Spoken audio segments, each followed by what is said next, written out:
In this video, I will explain in detail about the pneumatic timer, its internal configuration, how it times without the need for electrical energy, and more.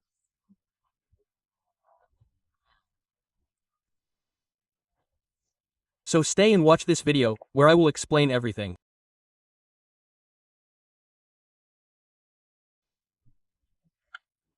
To better understand, let's focus on this type of pneumatic timer, which is a delay timer.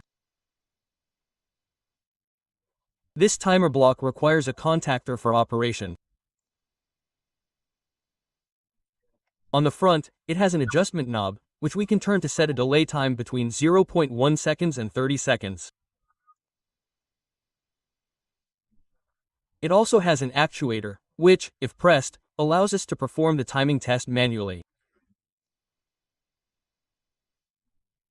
On the back, it has a retractable latch, which is anchored to a contactor for operation.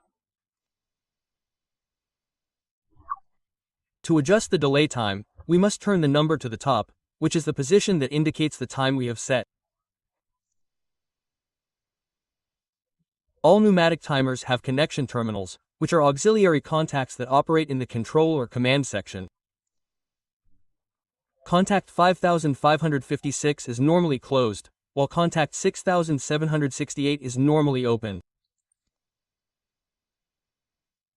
We can see the contacts inside.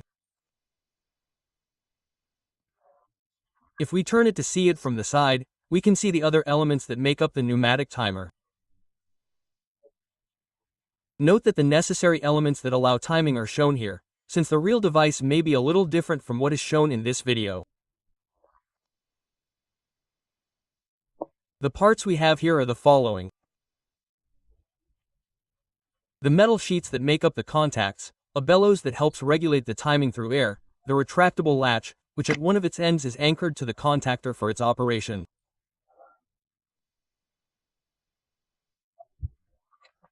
When the contactor coil is energized, it then allows the timer latch to be pulled, so the bellows deforms and travels a certain distance until actuating a small lever, which allows the contacts to change state. That is, contact 5556 opens and contact 6768 closes. On this side, you can see that the normally closed contact remains open, while the normally open contact is closed.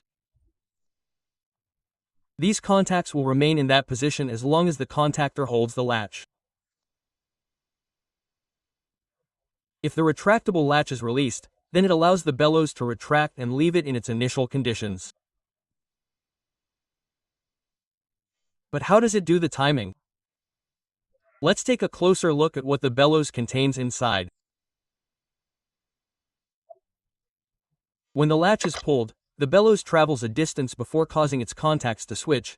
The time it takes is the timer delay.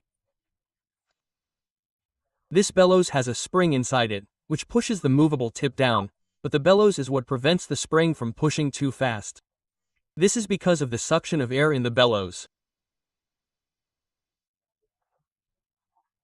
When the knob is turned to set another delay time, what it does is change the tension in the spring, which can make it push harder for a shorter time and less hard for a longer delay time. When the latch is retracted, it pushes the movable tip back to its starting point. And this is how a mechanical pneumatic timer works. That is why it is said that electrical energy is not needed to perform the timing, since it works by spring deformation and aid in the bellows chamber. This device, due to its limitations, cannot delay the timing for a long time. For this, other types of timers are used, such as digital electric and electronic timers. All this has already been explained in other videos, the link in the description and at the end.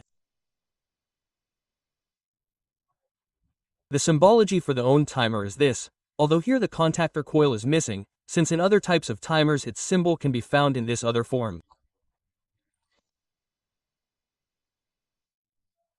In a circuit we can find these symbols somewhat differently, since the normally open auxiliary contact is mostly used. On the left side, a circuit with an own timer known by its abbreviation TON is shown. This allows the circuit to be connected by switching its contacts after a certain time has passed after the activation signal has been generated.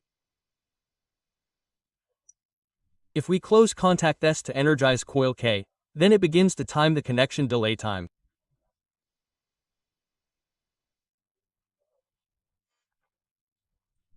When this time is up, auxiliary contact K switches and closes to allow current to pass and energize indicator H. If contact S is open to de-energize the coil, contact K of the timer immediately changes state and disconnects the circuit, since it only acts at the moment of connection, but not at disconnection.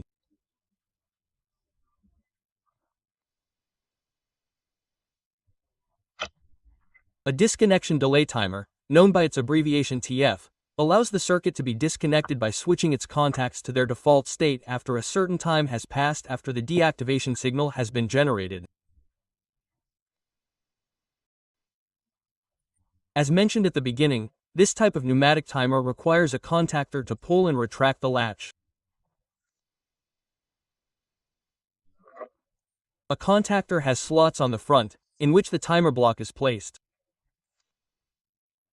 This device is placed on the contactor and slides through the slots until the latch engages with the contactor holder.